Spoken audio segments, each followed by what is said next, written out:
Today we're diving into a topic that might just short-circuit what you thought you knew about ancient history. We often think of electricity as a modern marvel, something born from the minds of figures like Benjamin Franklin or Alessandro Volta in the 18th and 19th centuries.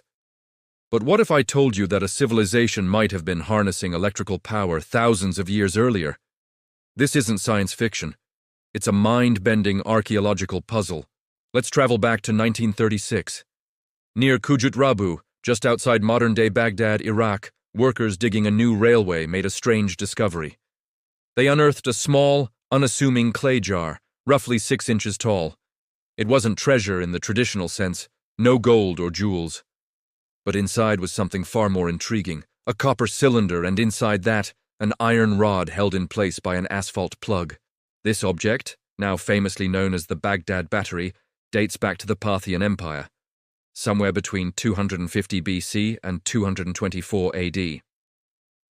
When German archaeologist Wilhelm König first examined it in 1938, he was struck by its resemblance to a modern galvanic cell, or a battery. He proposed a wild theory. What if this wasn't just a storage jar? What if it was an ancient power source? The design is simple but effective.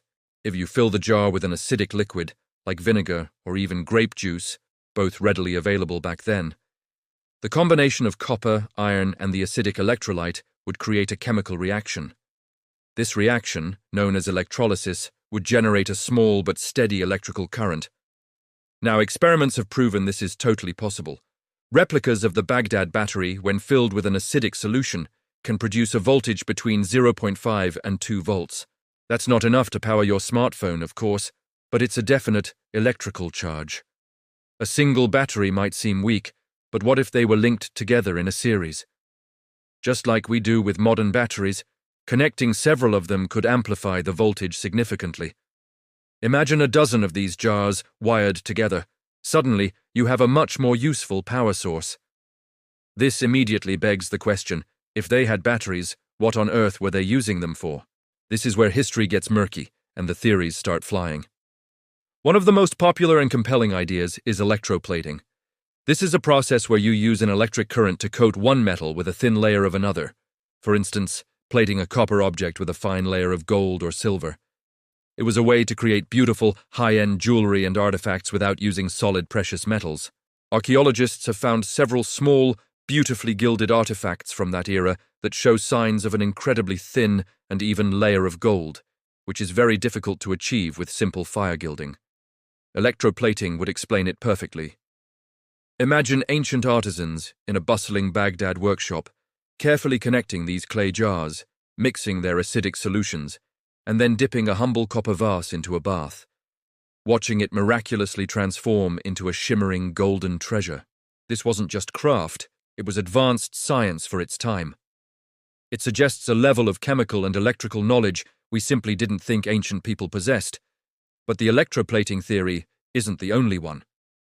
Another fascinating idea revolves around ancient medicine and healing. Some researchers have suggested that the batteries could have been used for a primitive form of electrotherapy. Think about it. The ancient Greeks and Romans knew that certain fish, like the electric torpedo ray, could deliver a numbing shock. They even used these fish to treat ailments like gout and headaches. Is it so far-fetched to think that an ancient Mesopotamian healer might have used these batteries to create a similar tingling or numbing sensation for pain relief? Perhaps patients would hold the terminals of the battery or have them applied to a sore joint, creating a mild electrical stimulation. This concept, known as teens therapy today, is still used for pain management. Then there's the more spiritual or ritualistic angle. Imagine these batteries being used in religious ceremonies. Priests could have hidden these devices inside statues or idols. An unsuspecting worshipper touches the idol and receives a small, mysterious shock, a divine tingle from the gods themselves. This would have been an incredibly powerful way to inspire awe and reverence, making the temple experience feel truly magical and otherworldly. It would be a testament to the priesthood's divine power, a secret known only to a select few. Of course, we have to talk about the skeptics. Many historians and archaeologists remain unconvinced. They argue that if electricity was being used, we should find more evidence.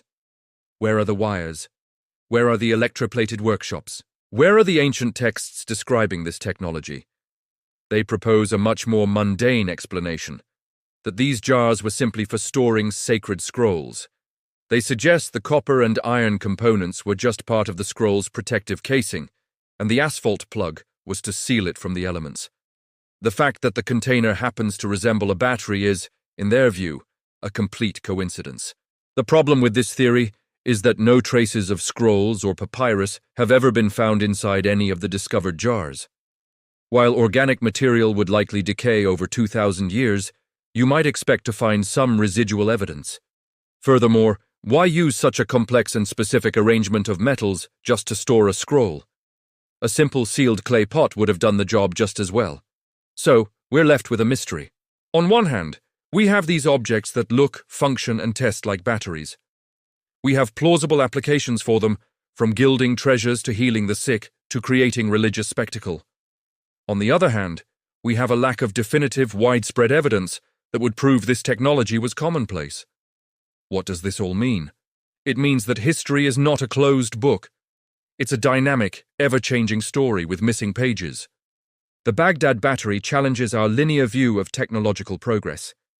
It suggests that knowledge can be discovered, used, and then lost, only to be rediscovered centuries later.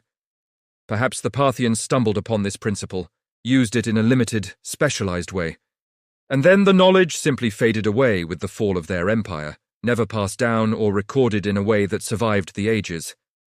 Think of it like a secret recipe, known only to a small guild of artisans or priests. When that guild disappears, the secret goes with them.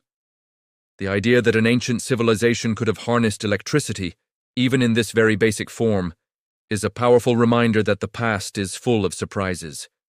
It shows a level of ingenuity and scientific curiosity that we often fail to appreciate. They weren't just building pyramids and writing on clay tablets. They were experimenting, innovating, and maybe, just maybe, they were flipping a switch on a power source 2,000 years before the rest of the world caught on. What do you think? Were the Baghdad batteries a source of ancient power, or just fancy scroll holders? Let me know your theories down in the comments. I'd love to hear your thoughts on this incredible piece of history. Thanks for watching. And if you enjoyed this journey into the past, don't forget to like, subscribe, and hit that notification bell so you don't miss our next adventure. See you next time.